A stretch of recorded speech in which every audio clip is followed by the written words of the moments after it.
किसान प्रोटेस्ट क्यों करें?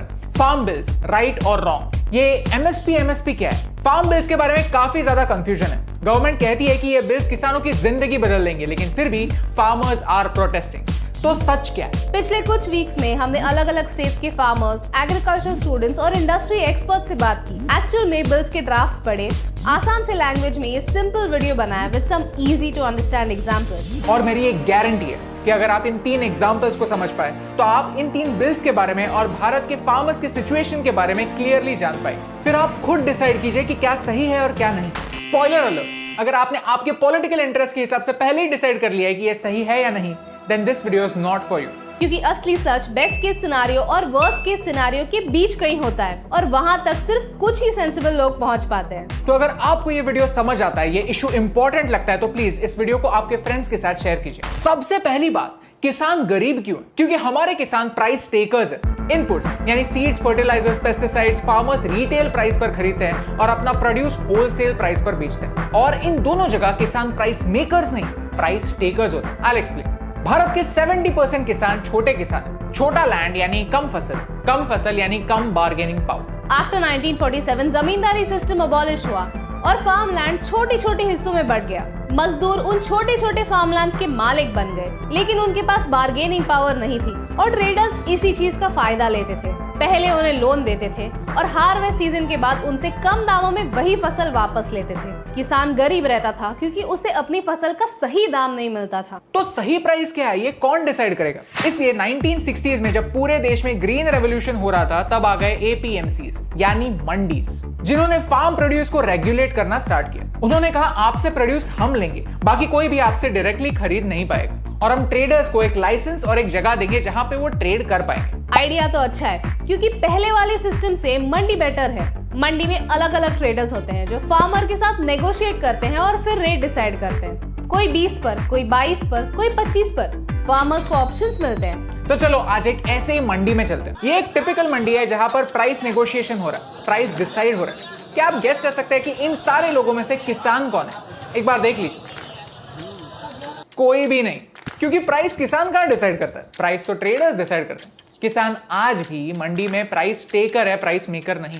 ट्रेडर्स ने सोचा कि हे, क्यों ना हम सब लोग एक ही प्राइस कोट करें। तो आज का प्राइस है 22 रुपए। सब लोग सेम प्राइस बता रहे हैं, तो किसान एक प्राइस टेकर ही बन गया। This Mandi system is not perfect. पूरे भारत में कुछ 7000 के आसपास मंडीज है। मेघालय के स्टेट में 11000 किलोमीटर के लिए सिर्फ एक मंडी। नेशनल फार्मर्स कमीशन ने यह कहा था कि मंडी सिस्टम सक्सेसफुल होने के लिए हर 5 किलोमीटर में एक मंडी होना जरूरी है।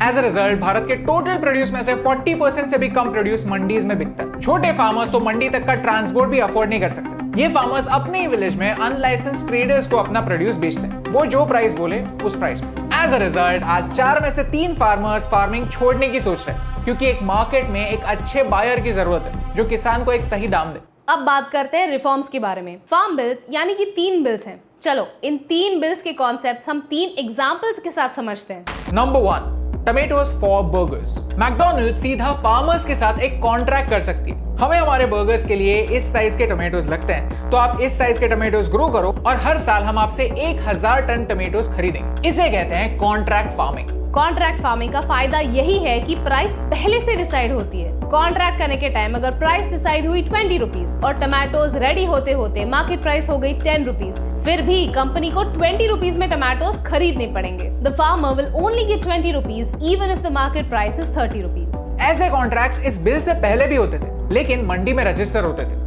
तो मंडी को इसमें से एक कट मिलता था, एक हिस्सा मिलता था। जब कंपनीज डायरेक्टली फार्मर्स के साथ डील करते हैं तो मिडिलमैन एलिमिनेट हो जाते हैं और दोनों साइड का फायदा होता है। कुछ कॉन्ट्रैक्ट्स में फार्मर्स पैसे एडवांस में ले सकते हैं, तो उन्हें लोन नहीं लेना पड़ता। सुनने में तो अच्छा लगता है, लेकिन कोई भी कंपनी जिसे 1000 टन टमेटोज चाहिए, वो छोटे छोटे फार्मर्स के साथ नेगोशिएट करने में, उनसे डील करने में टाइम वेस्ट नहीं करेगी। तो छोटे फार्मर्स के लिए ये ऐसी अपॉर्चुनिटी है जो उनके पहुंच से बाहर है। ओके, तो प्रोटेस्ट क्यों?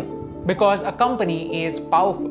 उनके पास लीगल टीम होती है कॉन्ट्रैक्ट्स वन साइडेड बनाने के लिए। फाइनेंशियल एनालिस्ट होते हैं सही प्राइस डिसाइड करने के लिए। और बाद में किसी कंपनी ने अपने ही कॉन्ट्रैक्ट्स को ऑनर नहीं किया तो फिर से फार्मर के एक्सप्लॉइट होने के चांसेस हैं। लेकिन इसका सोल्यूशन है। यहाँ एक इंटरमीडिएरी बॉडी की जरूरत है जो फार्मर्स को प्रोटेक्ट करे, कॉन्ट्रैक्ट्स पढ़े और असली टर्म्स एंड कंडीशंस फार्मर्स को समझाए। फार्मर्स को खुद धीरे धीरे अच्छे कॉन्ट्रैक्ट्स क्या होते हैं ये पढ़ना सीखना पड़ेगा। डिस्प्यूट रिड्रेसल सिस्टम जो बिल में दिया है वो प्रैक्टिकल नहीं है। सब मैजिस्ट्रेट के पास और भी रिस्पॉन्सिबिलिटीज होती हैं। ऐसे केस में फार्मर के इशू पर ध्यान देना डिफिकल्ट होगा। Number 2, onions make Bharat cry. Onion एक कमाल की चीज है। कभी कभी अनियन प्राइसेस 100 रुपए भी क्रॉस कर जाते हैं और कभी हम ऐसे वीडियोस देखते हैं जब कोई किसान अपने अनियंस 8 रुपए में बेच कर आ रहा है। ये दोनों तरफा प्रॉब्लम इसलिए है क्योंकि ट्रेडर्स ज्यादा स्टॉक होने पर अनियंस को फ्यूचर के लिए स्टोर नहीं कर सकते। देखिए, अनियन एक एसेंशियल कमोडिटी है जिसे स्टॉक करने पर लिमिट्स है। ये लिमिट्स क्रॉस करने पर आपको जेल हो सकती है। तो गवर्नमेंट ऐसे एसेंशियल कमोडिटीज की लिस्ट बनाती है। कोविड के टाइम पर मास्क, हैंड सैनिटाइजर जैसी चीजों को भी एसेंशियल आइटम्स माना गया था और उनके होर्डिंग और प्राइस को रेगुलेट किया गया। ये लिमिट कंप्लीटली वैलिड था क्योंकि उस टाइम पे सप्लाई बहुत कम था और डिमांड अचानक से बहुत ज्यादा। एक जमाना ऐसा हुआ करता था कि हमारे पास खाना ही नहीं था। यूएस से व्हीट आता था और सीधा रेशन की दुकान जाता था। तब अगर कोई खाना होर्ड करता तो एक आर्टिफिशियल स्कैरसिटी होने के चांसेस थे। लेकिन आज भारत में एक दूसरा ही क्राइसिस है, food surplus crisis. Food corporation of India has buffer stocks. जरूरत से ज्यादा खाना है, गोडाउन में पड़ा है। 30 lakh tons of sugar, 221 lakh tons of rice, 478 lakh tons of wheat. आज सिचुएशन उल्टी है, लेकिन फिर भी लोग भूखे हैं because food is mismanaged. Cold storage और वेयर हाउसेस में कोई भी ट्रेडर या कोई प्राइवेट कंपनी इन्वेस्ट ही क्यों करे जब कई सारी चीजें स्टोर करना ही इलीगल है। इस वजह से हमारे देश में कुछ इंफ्रास्ट्रक्चर की कमी है और ये सिचुएशन बदलने की जरूरत है। उसके लिए स्टोरेज करने के लिए कुछ इंसेंटिव्स देने की जरूरत है। इस अमेंडमेंट ने इन सारी चीजों का स्टॉकिंग लिमिट हटा दिया है। अगर हॉर्टिकल्चर आइटम्स में प्राइस डबल हुआ और फूड ग्रेन्स में 1.5 गुना, तो ये स्टॉक लिमिट्स वापस आ जाएंगे। तो प्रोटेस्ट क्यों? क्योंकि होल्डिंग अभी भी एक लेजिटिमेट कंसर्न है। For example, onion harvest season में कोई भी ट्रेडर ज्यादा अनियन खरीदेगा क्योंकि सप्लाई अच्छा है, उसे स्टोर करेगा और तभी बेचेगा, तभी बाहर निकालेगा जब प्राइसेस ऑलरेडी बढ़ चुके हैं। नंबर 3, ये एप्पल कहीं भी बिकेगा। आज के सिचुएशन में हिमाचल का एक ऐसा फार्मर जो एप्पल्स ग्रो करता है, वो खुद महाराष्ट्र में आकर उसके एप्पल्स नहीं बेच सकते। इस बिल की वजह से देश के हर फार्मर को देश में कहीं पर भी जाकर अपना प्रोड्यूस बेचने की परमिशन मिलती है। लेकिन दूसरे मंडीज में नहीं, क्योंकि मंडी स्टेट गवर्नमेंट के कंट्रोल में आती है। मंडी में दूसरे स्टेट के फार्मर्स बेच सकते हैं या नहीं, इसका डिसीजन स्टेट गवर्नमेंट लेगी। Actually one nation one market की आइडिया खुद कांग्रेस के 2019 के मैनिफेस्टो में थी। तो लॉजिकली स्पीकिंग इस एक्ट से उन्हें या उनके एलाइज को कोई प्रॉब्लम नहीं होनी चाहिए। तो प्रोटेस्ट क्यों? मंडी में फार्मर्स को टैक्स लगता है जो बाहर बेचने पर नहीं लगेगा। तो नेचुरली कॉर्पोरेट्स को और फार्मर्स को दोनों को मंडी के बाहर ट्रेड करने में फायदा है। इस एडवांटेज की वजह से मंडीज का इंपॉर्टेंस और स्टेट्स को उनसे मिलने वाला टैक्स इन फ्यूचर कम होने के चांसेस है। नया लॉ किसी भी पैन कार्ड होल्डर को ट्रेडर बनने की परमिशन देता है, whereas मंडी में ट्रेडर बनने के लिए कंडीशंस होते हैं। ट्रेडर्स की एक लाइसेंस होती है। मंडी में बाय लॉ किसानों को 1 दिन के अंदर अंदर पेमेंट करना ही पड़ता है, but according to this new law mandi के बाहर होने वाले ट्रेड्स को 3 दिन का क्रेडिट मिलता है। See, we have to admit कि इस चीज का मिसयूज होने के चांसेस हैं। ये सारे कंसर्न्स लूप होल की तरह है जिन्हें एड्रेस करना जरूरी है। एक और मेजर कंसर्न है MSP। MSP is minimum support price. Government wheat, rice, pulses जैसे 23 आइटम्स पर MSP डिक्लेयर करती है, लेकिन ये इस बात की गारंटी नहीं होता कि गवर्नमेंट इन सारे आइटम्स को हर किसी से खरीदेगा ही। गवर्नमेंट सिर्फ कुछ ही आइटम्स जैसे राइस और व्हीट एक्चुअली खरीदती है। पंजाब और हरियाणा जैसे स्टेट्स को इस MSP का ज्यादा फायदा होता है। फार्मर्स को लगता है कि ज्यादा से ज्यादा ट्रेड्स अगर मंडी के बाहर होने लगे तो गवर्नमेंट MSP हटा देगी और मेजरली सारे प्रोटेस्ट इसी डर के आसपास हैं। MSP का कॉन्सेप्ट परफेक्ट नहीं है क्योंकि ये फार्मर्स को एक फॉल्स गारंटी देता है। Only 6% of the farmers get MSP prices क्योंकि ट्रेडर्स MSP पे खरीदते नहीं और गवर्नमेंट भी हर साल सारी चीजें प्रोक्योर नहीं करती। जिन क्रॉप्स पर MSP डिक्लेयर नहीं होता उन क्रॉप्स की प्राइस डिस्कवरी का कोई यूनिफॉर्म सिस्टम नहीं है और फार्मर्स का असली प्रॉब्लम यही है। तो सोल्यूशन क्या है? अपने प्रोड्यूस की फेयर वैल्यू क्या होनी चाहिए ये फार्मर्स को पता ही नहीं होता। सारे एक्सप्लॉयटेशन का बेस तो यही है, भले वो मंडी के ट्रेडर्स से हो या कॉन्ट्रैक्ट फार्मिंग की वजह से। सही प्राइस क्या है किसे पता होता है? प्राइसेस तो एरिया वाइज बदलते रहते हैं, तो प्राइस डिस्कवरी कैसे कर सकते हैं? आज आप एक स्टॉक एक्सचेंज में जाके इन्फोसिस के शेयर प्राइस तुरंत देख सकते हो। ये प्राइस सभी को दिखती है और सारे शेयर्स इसी प्राइस पर बिकते हैं। Total transparency. आज इंडिया में कमोडिटी डेरिवेटिव्स की ट्रेडिंग होती है। NCDEX और MCX ये 2 एक्सचेंजेस हैं। यहाँ पर काफी सारे एग्रीकल्चरल कमोडिटीज के फ्यूचर्स मार्केट प्राइसेस दिखते हैं। फार्मर्स इन प्राइसेस को बेस रख के अपने प्राइसेस डिसाइड कर सकते हैं। फार्मर्स का यूनाइटेड ना होना उनकी बार्गेनिंग पावर खत्म कर देता है। अगर गवर्नमेंट असल में ये चाहती है कि फार्मर्स का कुछ भला हो तो उनको फार्मर्स को यूनाइट करने की कोशिश करनी चाहिए। NECC इंडिया का एक कोऑपरेटिव है जो एग्स के लिए एक इंडिकेटिव प्राइस देता है जो फार्मर्स के लिए भी फेयर और रेम्यूनरेटिव हो और जो कंज्यूमर्स के लिए बहुत एक्सपेंसिव ना हो। इसीलिए एग्स की रिटेल प्राइस दो एरियाज में अराउंड द सेम रहती है। लेकिन NECC जैसे कोऑपरेटिव्स के लिए फार्मर्स का ज्वाइन होना जरूरी है।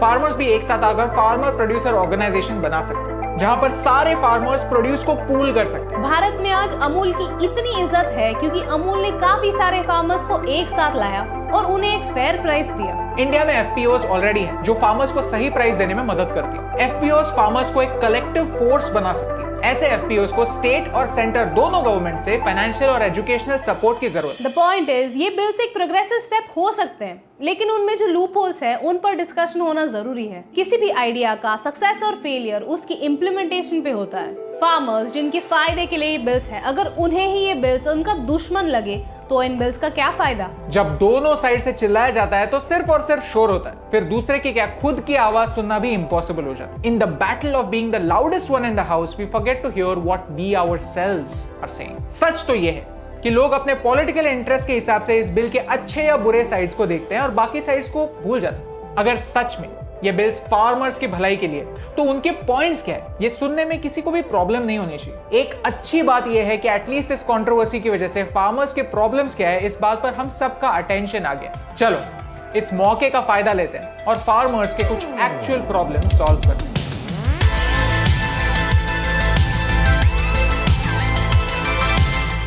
हम इंडियन एग्रीकल्चर उसके प्रॉब्लम्स और सॉल्यूशंस पर एक वीडियो सीरीज बनाने वाले हैं। ये वीडियो उस सीरीज का पहला एपिसोड है।